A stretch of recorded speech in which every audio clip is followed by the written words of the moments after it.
The best time of learning the second language is as the child turns 2. जैसे ही बच्चा 2 साल का होता है उसके जो ब्रेन का एल्गोरिथम है वो इस तरह से लैंग्वेज को प्रोसेस करता है कि अगर आप उस टाइम पे बच्चे को मोर देन वन लैंग्वेज भी सिखाएं तो बच्चा उसको सीख लेता है.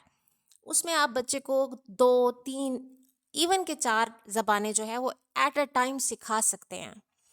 ये विंडो जो है वो तकरीबन 2 साल की उम्र से लेकर 5 साल की उम्र तक, 2 से 5 के दरमियान अगर आप बच्चे को मोर देन वन लैंग्वेज जो है वो सिखाते हैं तो सेकेंड लैंग्वेज तो बच्चा जो है उसको क्विकली लर्न करता है और एक्सप्रेशन के साथ जो है वो उसको आपको जो है उसका रिजल्ट मिलता है. अब इसमें क्या डिफरेंस है कि इन्फेंसी के दौरान जो है वो बच्चे को वन लैंग्वेज है और उसके बाद जो है जैसे ही बच्चा 2 साल का होता है उसके बाद मोर देन वन लैंग्वेज वो सीखता है. तो नेटिव लैंग्वेज लर्निंग का जो प्रोसेस है वो तो बच्चे की बर्थ के साथ शुरू होता है. उसमें बच्चे को जो भी इन्वायरमेंट मिलता है उस इन्वायरमेंट में जो ज़बानें बोली जा रही होती हैं उसमें से वन लैंग्वेज बच्चे का ब्रेन जो है वो चूज़ करता है. क्योंकि ये एक अगर आप साइंस को समझें तब आपको समझ आएगी कि लैंग्वेज का प्रोसेस होता क्या है.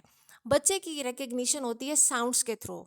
बच्चा जो है किसी भी ज़बान को रिकग्नाइज करता है, आइडेंटिफाई करता है साउंड्स के थ्रू. अब डिफरेंट साउंड्स को वो जो है वो रिकग्नाइज करते हुए जब वो जिसको हम टेक्निकल टर्म में फनीम्स कहते हैं, फनीम्स के थ्रू जब बच्चा जो है उसको लर्न करता है और फिर उसके बाद नेक्स्ट प्रोसेस पे आ जाता है और जिसको हम मॉर्फीम्स कहते हैं, like the chunks of the words. फिर वो आइडेंटिफाई करता है वर्ड्स के पार्ट्स को और उन वर्ड्स के पार्ट्स को जब उसके ब्रेन के अंदर उसकी कोहेरेंस बनती है उस कोहिजन के साथ वो एक वर्ड लर्न करता है और फिर वो वर्ड को अटर भी करता है. उसका आहिस्ता आहिस्ता प्रोसेस शुरू हो जाता है कि वो आपको बोल कर दिखाता है. आप सुनते हैं कि now my child is speaking the new words, his first words. तो अब स्पीच डिले आ सकता है अगर आपने उस टाइम पे बच्चे को मोर देन वन लैंग्वेज सिखाने की कोशिश की है या अनइंटेंशनली. बाज़ औक़ात ऐसा होता है कि माहौल के अंदर आपके घर के अंदर जो है कोई और ज़बान बोली जा रही होती है लेकिन जब आप बच्चे के साथ बोलते हैं तो कोई और ज़बान बोलते हैं उसके साथ. जब आप कम्युनिकेट करने की कोशिश करते हैं पेरेंट्स ये एक्सपेक्ट कर रहे होते हैं क्योंकि हम बच्चे के साथ बात कर रहे हो, जब बच्चा बोलना शुरू होगा तो वो ये वाली लैंग्वेज बोलेगा जो हम इसके साथ बोल रहे हैं. हालांकि प्रोसेस इस तरह से नहीं होता. बच्चे बेसिकली ओवरऑल माहौल से सीख रहे होते हैं. उनको कोई भी तरह की साउंड्स जो है, कोई भी साउंड्स, वो सिर्फ ज़बान से ताल्लुक़ नहीं रखने वाली होती. तमाम साउंड्स को बच्चे का ब्रेन जो है वो अंडरस्टैंड कर रहा होता है और वो उसको रिकग्नाइज करता है. अब उसमें होता क्या है कि जब वो अपने माहौल में अपने पेरेंट्स को कोई और लैंग्वेज करते हुए सुनता है, बात करते हुए, और ख़ुद वो जो है जब उसके साथ कम्युनिकेट किया जाता है तो किसी और लैंग्वेज में किया जाता है तो सबसे पहला जो प्रॉब्लम आता है वो है स्पीच डिले. स्पीच डिले की बेसिक रीज़न यही है. या फिर यूं भी होता है कि बाज़ औक़ात पेरेंट्स जो है वो बच्चे को कुछ डिफरेंट ऑडियोज़ जो है वो सुनवाते हैं इंटेंशनली या फिर अनइंटेंशनली, जिसमें कि उससे उससे भी बच्चों का जो है यही प्रॉब्लम आता है कि बच्चों को स्पीच डिले आना शुरू हो जाते हैं जिसकी वजह से क्योंकि ब्रेन का एल्गोरिथम उसको जो है वो गेट नहीं करता. जैसे ही बच्चा जो है 2 इयर्स का होता है उसमें वो डिफरेंट साउंड्स को रिकग्नाइज करते हुए डिफरेंट वर्ड्स मेकिंग करने की भी एबिलिटी रखता है. और उसमें उसको जब आप मोर देन वन लैंग्वेज टीच करते हैं तो वो उसमें बहुत अच्छे परफॉर्मेंस के साथ जो है वो आपको रिजल्ट्स देता है.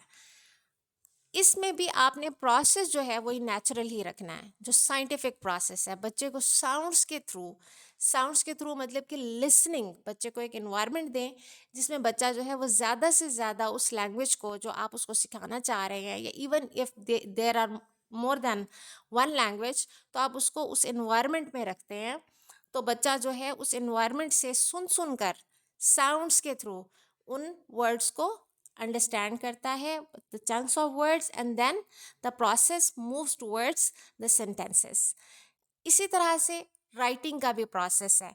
ये कभी भी मिस्टेक ना करें कि सबसे पहले बच्चे को जो है वो नोटबुक और पेंसिल पकड़ा दी जाती है कि अब सबसे पहले ये वर्ड्स लिखे. रीडिंग एंड राइटिंग का भी वही नेचुरल प्रोसेस है जिस तरह से कि लिसनिंग एंड स्पीकिंग का है. جب بچہ پہلے لسننگ پروسیس سے گزرتا ہے then the child is able to speak and it may take some time. بچہ فوراً پاسبلٹی ہے کہ وہ فوراً رسپانس ہی نہ دے, وہ اس طرح کے ایکسپریشن شو کرے کہ اس کو کچھ سمجھ نہیں آ رہا, but slowly as the child listens with the actions, کیونکہ ہمیں اس میں ایکشنز ضرور ایڈ کرنے پڑتے ہیں. جیسے جیسے ایکشنز اپنی جو ورڈس کے ساتھ ہیں وہ ایڈ ہوتے چلے جاتے ہیں, اسی طرح سے بچہ اس کو گیٹ کرنا شروع کر دیتا ہے. اور پھر ایک ٹائم آتا ہے کہ بچہ جو ہے وہ بولتا ہے. Same is the case with the reading. As you start reading with your child through the sounds, the beginning is always the sounds, then morphemes, then sentences.